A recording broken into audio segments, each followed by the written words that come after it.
What other example do we have today from the actions of Muhammad? The issue of Zainab was a very difficult issue. The basic story is that Muhammad had an adopted son named Zayd. And Zayd had one of the most beautiful wives in Arabia, a woman named Zainab. Muhammad caught a little glimpse of her body. Right. And Muhammad started walking away praising Allah, because Allah had supposedly revealed to him that she's now going to be yours. When he found out that Muhammad was lusting after his wife, he divorced her. Muhammad said, don't divorce her. He was worried about the scandal. Zayd said, no, if you want her, she's yours. And he divorced her. Then Muhammad marries her. And what's interesting is how Allah is going to justify this. Surah 33, verse 37. And remember when you, Muhammad, said to him, keep your wife to yourself and be careful of your duty to Allah, and you concealed in your soul what Allah would bring to light, and you feared men. He's worried about what people are going to say. But when Zayd had accomplished his want of her, we gave her to you as a wife. Now we get the reason. Why? So that there should be no difficulty for the believers in respect of the wives of their adopted sons. Now this is so ridiculous on so many different levels. The other problem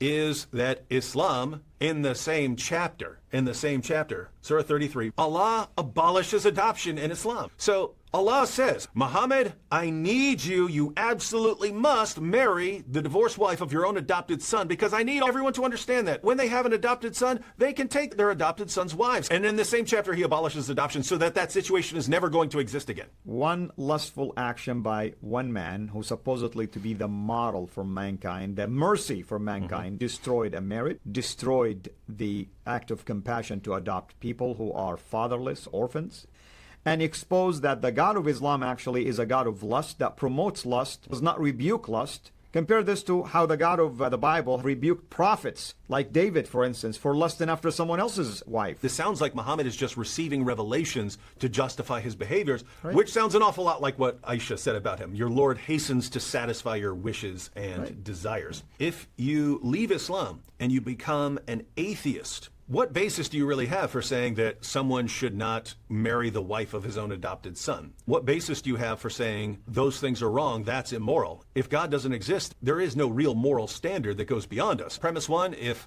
God does not exist, then objective moral values and duties do not exist. But now we have premise two, objective moral values and duties do exist, which our atheist friends agree with if they're condemning Muhammad. If you condemn Muhammad, then you are agreeing that objective moral values and duties do exist. Then the conclusion follows, therefore God exists. And so why are you an atheist? Why are you an atheist condemning Muhammad when in condemning Muhammad, you're acknowledging that there are objective moral values and duties, and in acknowledging that, you're acknowledging that God exists?